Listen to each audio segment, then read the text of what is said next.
ఓం నమో వెంకటేశాయ. జ్యోతిష్యం అంటే చాలామందికి చాలా రకాల అభిప్రాయాలు ఉంటాయి. జ్యోతిష్యం అనేది మీ లైఫ్ను డిసైడ్ చేసేది. మీ కుండలిని కనుక వేసినట్లయితే మీరు పుట్టినటువంటి నక్షత్రానికి సంబంధించి, లగ్నానికి సంబంధించి, గ్రహాలకు సంబంధించి, లగ్నము అంటే 1, 12 అంటే వ్యయము, 1 నుండి 12 భావాలు ఏ విధంగా ఉంటాయి, జీవితంలో 1వ స్థానంలో నుండి 12వ స్థానం వరకు ఉన్నటువంటి గ్రహాల యొక్క ప్రభావం ఏమిటి, మీ నక్షత్రం ఏ నక్షత్రంలో పుడితే ఏ విధంగా ఉంటుంది, 27 నక్షత్రాలు, 108 పాదాలు ఏ విధంగా ఉండబోతా ఉంది, ప్రతి లగ్నము మేషం నుండి మీన లగ్నం వరకు మీరు కనుక పుట్టినట్లయితే ఏ విధంగా ఉండబోతా ఉంది అనేటువంటి విషయాన్ని ఇక మీదట రాబోయేటువంటి 10 రోజుల తర్వాత ప్రారంభించాలనుకుంటున్నా. చాలా సింపుల్గా మీ ఇంట్లో మీరు ఛాయ్ తాగినట్టుగా, టిఫిన్ చేసినట్టుగానే ఉంటుంది. తెలుసు కదా, వేణుస్వామి మాట్లాడితే వేణుస్వామి జాతకాన్ని కనుక సీరియస్గా తీసుకొని మీకు నేర్పించాలి అని కనుక అనుకున్నట్లయితే ఎలా ఉంటుందో మీకు తెలుసు కదా వేణుస్వామి గురించి. సో రాబోయే కాలంలో సామాన్యమైన జనాలందరికీ కూడా జ్యోతిష్యాన్ని చాలా ఈజీగా మీ జాతకాన్ని మీరు చూసుకునేటట్లుగా నేర్పించాలనే ఉద్దేశంతో ఒక ప్రోగ్రామ్ను ప్రారంభిస్తా ఉన్నా నా ఇన్స్టాగ్రామ్లో.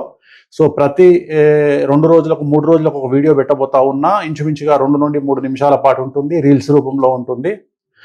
కాబట్టి మీరు కనుక మీ జ్యోతిష్యాన్ని, మీ జాతకాన్ని తెలుసుకోవాలంటే మీరు చేయాల్సిందల్లా నా ఇన్స్టాగ్రామ్ పేజ్ ఏదైతే ఉందో ఇప్పుడు నేను పెట్టబోతున్న వీడియో, ఆ ఇన్స్టాగ్రామ్ను ఫాలో అవ్వండి. చాలా అధిక సంఖ్యలో ఫాలో అవ్వండి. సో మీకు సంబంధించినటువంటి ప్రతి విషయాన్ని మీరు అవలీలగా తెలుసుకునే విధంగా నేను మీకు తెలియజేయబోతా ఉన్నాను. చాలా వరకు 99% మీరు జాతకాలను, జ్యోతిష్యాన్ని మీరే చూసుకునేటట్లుగా, మీరు ఇంకో ఇద్దరికి చెప్పేటట్లుగా మిమ్మల్ని తయారు చేయబోతా ఉన్నాను. ఓం నమో వెంకటేశాయ. ఓం నమో వెంకటేశాయ.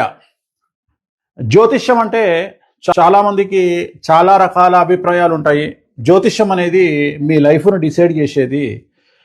మీ కుండలిని కనుక వేసినట్లయితే మీరు పుట్టినటువంటి నక్షత్రానికి సంబంధించి, లగ్నానికి సంబంధించి, గ్రహాలకు సంబంధించి, లగ్నము అంటే 1, 12 అంటే వ్యయము, 1 నుండి 12 భావాలు ఏ విధంగా ఉంటాయి, జీవితంలో 1వ స్థానంలో నుండి 12వ స్థానం వరకు ఉన్నటువంటి గ్రహాల యొక్క ప్రభావం ఏమిటి, మీ నక్షత్రం ఏ నక్షత్రంలో పుడితే ఏ విధంగా ఉంటుంది, 27 నక్షత్రాలు, 108 పాదాలు ఏ విధంగా ఉండబోతా ఉంది, ప్రతి లగ్నము మేషం నుండి మీన లగ్నం వరకు మీరు కనుక పుట్టినట్లయితే ఏ విధంగా ఉండబోతా ఉంది అనేటువంటి విషయాన్ని ఇక మీదట రాబోయేటువంటి 10 రోజుల తర్వాత ప్రారంభించాలనుకుంటున్నా.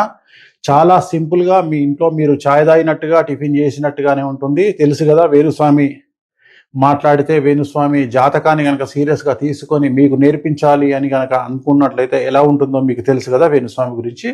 సో రాబోయే కాలంలో సామాన్యమైన జనాలందరికీ కూడా జ్యోతిష్యాన్ని చాలా ఈజీగా మీ జాతకాన్ని మీరు చూసుకునేటట్లుగా నేర్పించాలనే ఉద్దేశంతో ఒక ప్రోగ్రామ్ను ప్రారంభిస్తా ఉన్నా నా ఇన్స్టాగ్రామ్లో.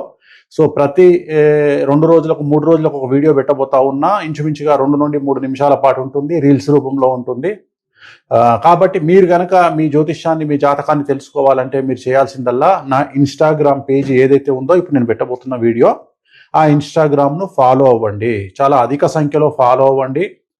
సో మీకు సంబంధించినటువంటి ప్రతి విషయాన్ని మీరు అవలీలగా తెలుసుకునే విధంగా నేను మీకు తెలియజేయబోతా ఉన్నాను. చాలా వరకు 99% మీరు జాతకాలను, జ్యోతిష్యాన్ని మీరే చూసుకునేటట్లుగా, మీరు ఇంకో ఇద్దరికి చెప్పేటట్లుగా మిమ్మల్ని తయారు చేయబోతా ఉన్నాను. ఓం నమో వెంకటేశాయ.